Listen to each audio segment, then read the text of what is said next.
Introduction. Brandon stood in the corner of the company holiday party, watching his colleagues effortlessly move between conversations like social butterflies. As a senior software engineer at a Fortune 500 tech company, his code was flawless, his algorithms elegant, and his problem-solving abilities legendary. Yet here he was, nursing his second Diet Coke and checking his phone every 30 seconds, desperately hoping someone would rescue him from the suffocating silence that seemed to follow him everywhere.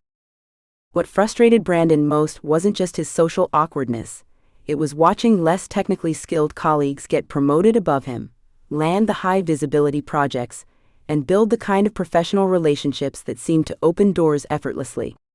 His manager had been clear during his last performance review. "Your technical skills are exceptional, but leadership requires the ability to influence and connect with people." That night, Brandon did what any good engineer would do when faced with a complex problem. He decided to reverse engineer it. But instead of studying pickup artists or memorizing conversation starters, he took an unconventional approach. He began interviewing world-class communicators, FBI negotiators, neuroscientists, talk show hosts, anthropologists, and Fortune 500 executives, to understand the invisible patterns that make some people magnetic while others remain unnoticed. What he discovered challenged everything he thought he knew about conversation and human connection. The most charismatic people weren't following scripts or using clever techniques. They were operating on entirely different principles that seemed to contradict conventional wisdom. Within 18 months, Brandon had not only transformed his own social presence, but had been promoted to lead a team of 40 engineers, was regularly invited to speak at industry conferences, and had built a network of relationships that revolutionized his entire career trajectory. The breakthrough wasn't learning what to say, it was understanding the hidden psychology of why people connect. This book exists to bridge the gap between who you are in your most confident moments and who you become when social pressure mounts. Instead of teaching you to become someone else, this book reveals the counterintuitive principles that naturally magnetic people use instinctively. Your journey through this book will take you from understanding the invisible psychological forces that drive human connection to mastering advanced techniques for influence and persuasion, all while maintaining complete authenticity. Forget everything you think you know about good conversation. 1. The Invisible Orchestra: Why Most Conversation Advice Fails You. When talk therapy turns against itself. Dr. Mia spent 3 years studying conversation patterns in her neuroscience lab at Stanford, using fMRI scanners to watch brains in real time during social interactions. What she discovered shattered everything we thought we knew about effective communication. When participants consciously applied conversation techniques, active listening, mirroring body language, or strategic questioning, their prefrontal cortex lit up like a Christmas tree, but their limbic system, the brain's emotional center, went dark. The result?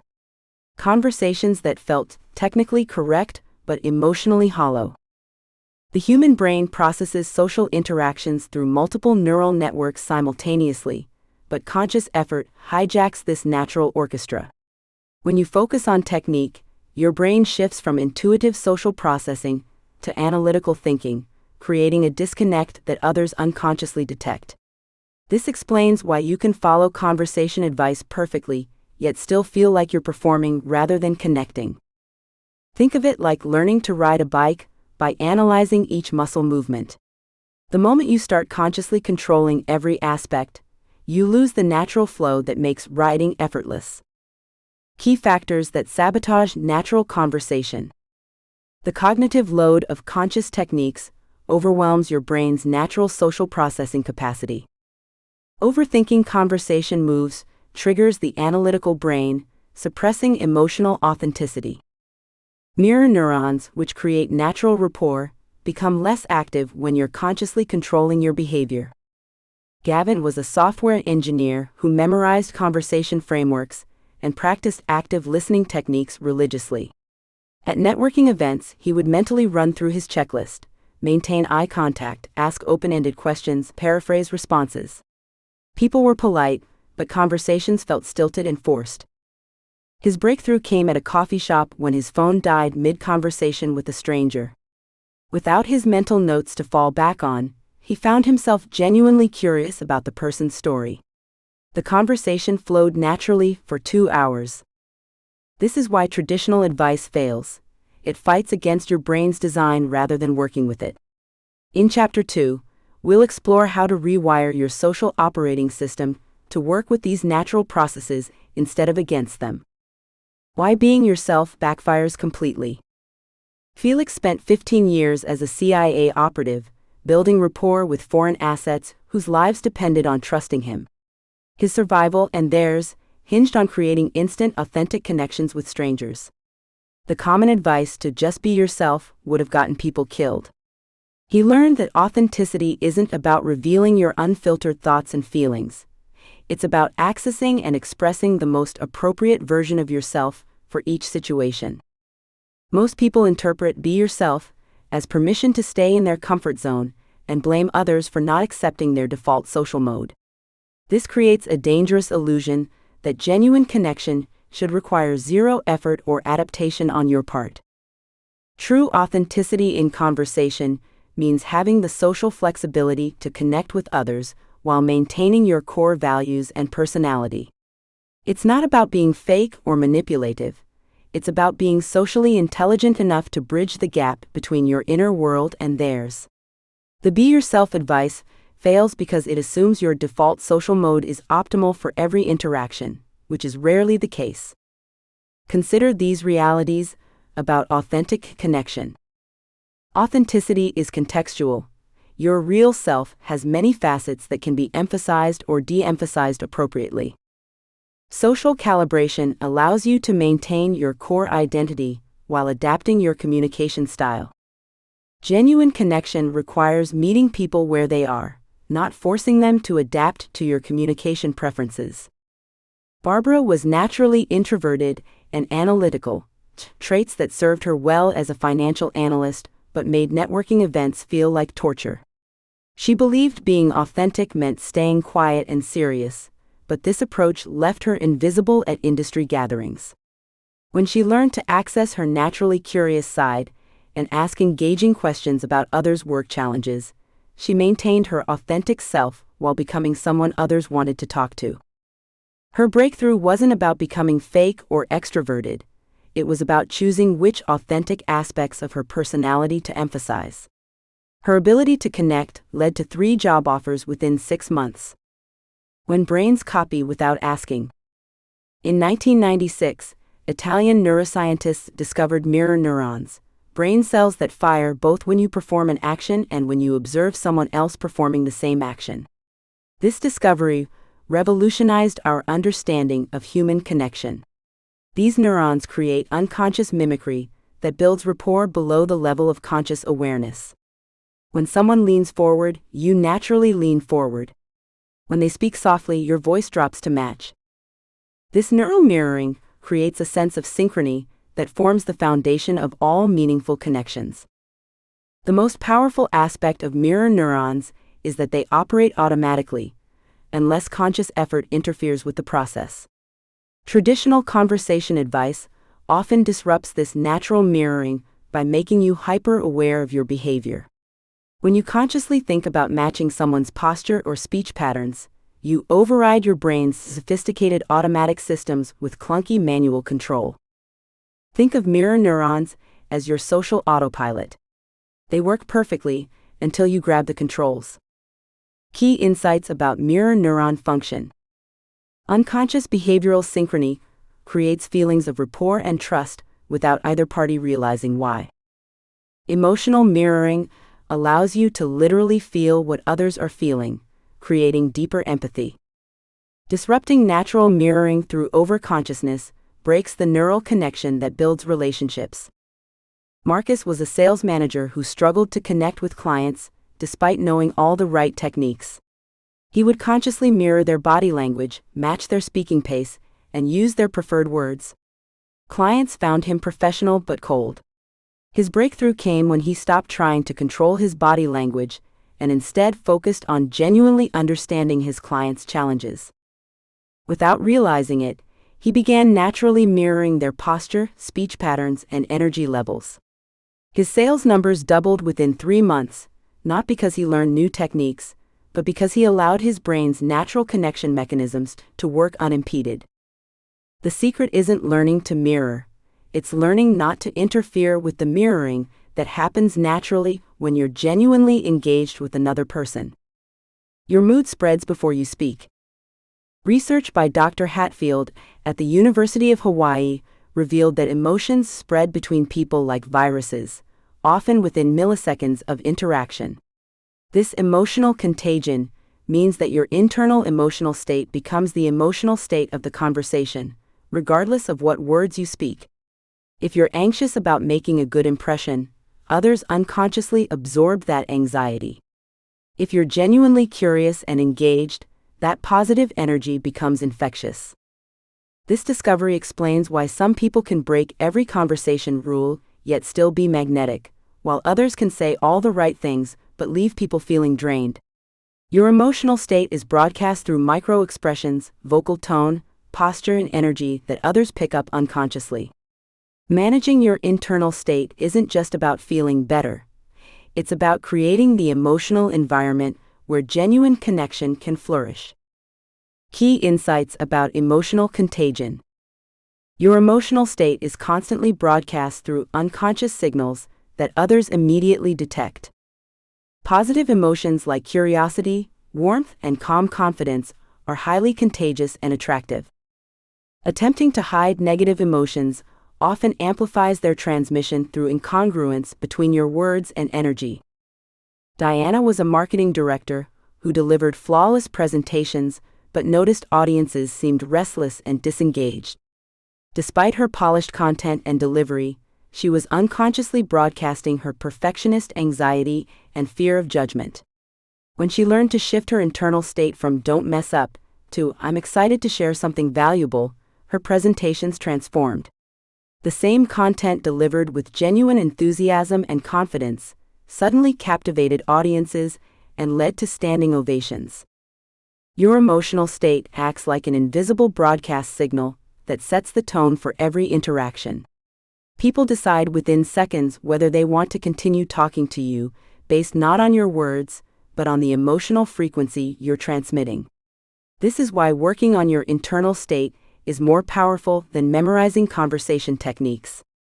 The invisible orchestra of conversation, neural mirroring, emotional contagion, and authentic connection operates automatically when you create the right internal conditions. 2. Rewiring your social operating system. When pretending confidence backfires. Nina had spent years studying elite athletes as a sports psychologist when she noticed something troubling in her own social life. Despite helping Olympic champions overcome performance anxiety, she found herself putting on a confident mask at networking events that left her feeling drained and disconnected. Her breakthrough came when she realized that authentic confidence isn't about projecting an image, it's about being genuinely present with your true self, imperfections and all. Remember from Chapter 1 how we discussed the invisible orchestra of social dynamics? The same principle applies here. When you force confidence, you're playing out of tune with your natural rhythm, creating discord that others feel even if they can't name it. The traditional advice, to fake it till you make it, actually creates a barrier between you and others because people instinctively sense inauthenticity. Our brains are wired to detect inconsistencies between what someone says and what their body language reveals. When you pretend to be confident while feeling nervous inside, you're sending mixed signals that make others uncomfortable. True social confidence comes from accepting your current state while remaining open to growth and connection. Key insights about authentic confidence. Authentic presence trumps perfect performance. People connect with real humans, not polished personas. Internal alignment creates external magnetism. When your inner state matches your outer expression, you naturally draw others in. Confidence is a byproduct, not a prerequisite. Focus on genuine interest in others rather than managing your image.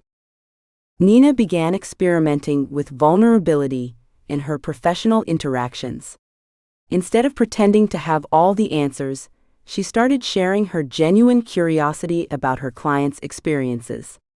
She would say things like, "I'm really interested in understanding how that felt for you," rather than immediately offering solutions. Within months, her practice grew through referrals as athletes felt more understood and connected to her authentic approach. This sets us up perfectly for Chapter 3, where we'll explore how to develop magnetic presence naturally. Nervous energy that commands the room. Before major interviews, Charles noticed his heart racing and palms sweating as a seasoned journalist approaching high-stakes conversations. Rather than fighting these sensations, he learned to reframe them as his body's way of preparing him for peak performance. He discovered that the same physiological arousal that creates anxiety can be channeled into heightened awareness, sharper focus, and deeper empathy, all crucial elements for meaningful social connection. This connects directly to our invisible orchestra concept from Chapter 1. Your nervous system is actually part of that orchestra, and when you fight against it, you create the same kind of discord we discussed earlier. Social anxiety isn't a flaw to eliminate, but energy to redirect. The key is learning to interpret your nervous system's signals as preparation rather than panic, transforming what feels like a disadvantage into your greatest social asset. Think of professional athletes who use pre-game jitters to enhance their performance rather than letting nerves derail their focus. 3 ways to harness nervous energy. Reframe activation as preparation. Your racing heart means your body is priming you for an important interaction. Channel nervous energy into curiosity. Use that heightened awareness to notice details about others you might otherwise miss. Embrace the edge. Slight nervousness keeps you alert and prevents the complacency that kills genuine connection.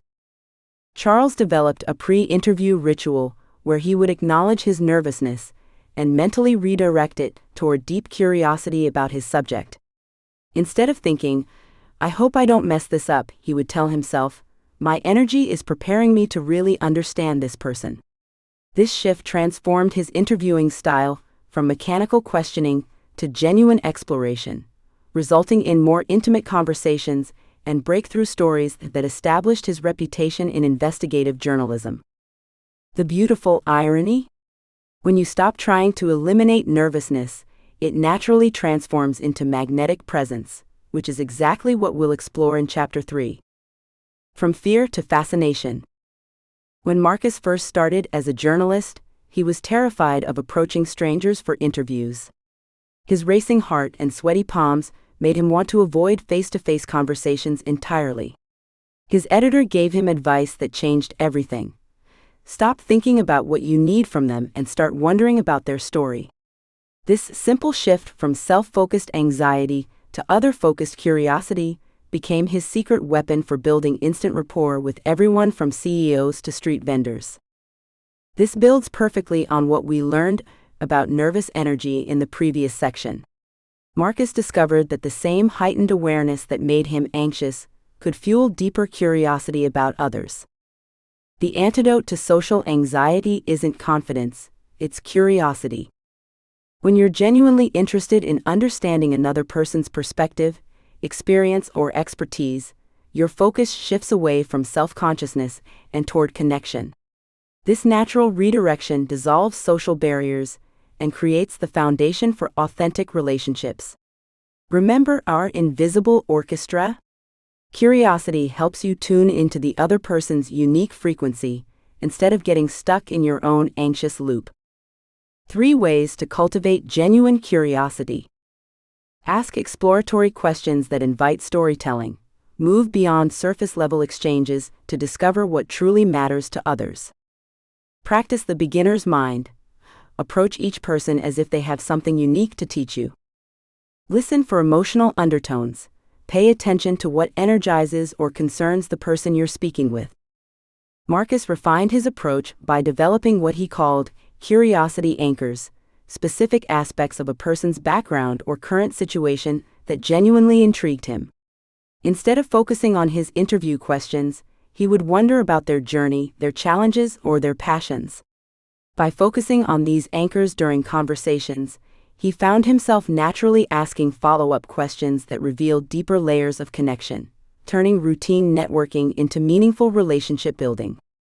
This curiosity-driven approach sets the stage for developing true magnetic presence, which we'll explore next. Steal the stage without trying. Patricia, a method actor, discovered that the same techniques she used to embody characters on stage could transform her offstage social interactions.